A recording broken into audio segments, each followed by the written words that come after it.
Snuggle in, dear listener. Let the worries of the day drift far away. Let your eyes grow soft like the twilight over the city of Dwarka. Because tonight we follow a story not of jewels, but of hearts, of choices, and of the vow that burned brighter than any fire. This is not a tale of wealth, but of love that refused to be silenced, and the courage it takes to choose your own path. In the distant kingdom of Vidarbha, there lived a princess named Rukmini. She was as graceful as a lotus in still water, wise, kind, and beloved by her people. But more than that, she was deeply, quietly in love, not with a warrior, not with a prince from a nearby land, but with Krishna, the radiant king of Dwarka, whose tales of justice and kindness had reached even her high palace walls. She had never seen him with her eyes, but her heart already knew him. "I will marry only Krishna," she said one day to her brother Rukmini. But Rukmini, proud, stubborn, and hungry for power, was furious. "No," he said, "you will marry Shishupal, the king of Chedi. It is already arranged. The alliance is sealed." Rukmini's heart sank like a stone into a deep pond. Shishupal was cruel. He spoke with poison and ruled with fear, but no one dared oppose Rukmini. So on the eve of her wedding, Rukmini did the bravest thing of her life. By the flicker of a small lamp, Rukmini took up her pen and wrote to Krishna. Her hands trembled, but her words were sure. She poured her heart onto the scroll. Her love, her plea, her unshakable faith. "Beloved Krishna, if you care for me, if your heart, like mine, longs for what is true, come before the wedding fire is lit, or I am lost." She sealed the letter and gave it to a trusted priest, begging him to ride with the wind and deliver it straight to Dwarka. And then she waited, not with fear, but with hope. In the great city of Dwarka, Krishna stood silently as he read Rukmini's words. He said nothing, but his eyes glowed like rising dawn. Without delay, he summoned his charioteer, Daruka. "We ride to Vidarbha," he said. "Now, no army, no ceremony, just Krishna, and the vow of love." The horses galloped under moonlight, the chariot wheels whispering through dust and wind, and Krishna's heart beat steady, calm, strong, unstoppable.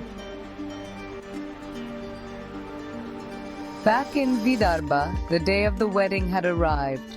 The city was decorated with silks and garlands. Musicians played, fireworks cracked in the sky. But Rukmini's heart was silent. As tradition demanded, she left the palace to visit the temple of goddess Parvati, to offer prayers before becoming a bride. She walked barefoot, golden anklets chiming softly, her face veiled in sorrow. And just as she stepped out of the temple gates, a chariot rolled up in front of her. The horses halted, the dust settled, and there he was, Krishna. His eyes met hers.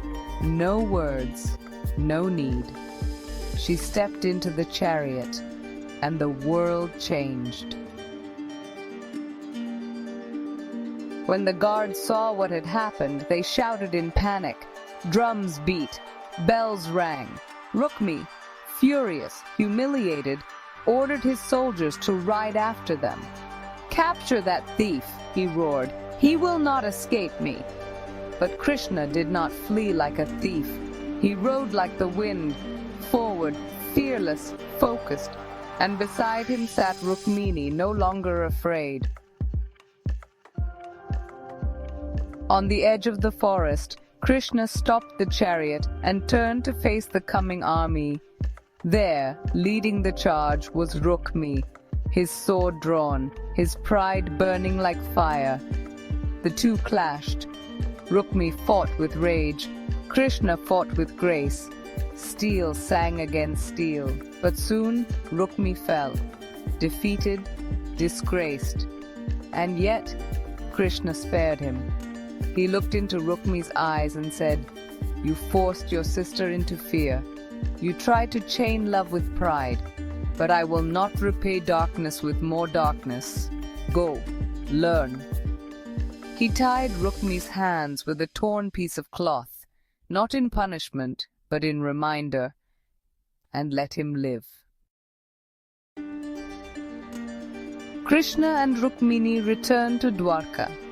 There, beneath the open sky, with the blessings of the elders and the joy of the people, they were married. No palace could hold the purity of their union. No fire could outshine the vow they had already kept. Rukmini, once caged by duty, now stood as queen, not because she was chosen, but because she had chosen. So now, dear one, let this tale rest softly in your heart. Know that real love is never loud. It doesn't demand. It doesn't force. It waits. It trusts. And when the moment is right, it rides like the wind to keep its promise. Close your eyes now. Let your thoughts drift like a chariot over starlit plains. And remember, the truest vows aren't made before crowds or kings. They're made in quiet hearts and kept by those brave enough to answer them. Good night.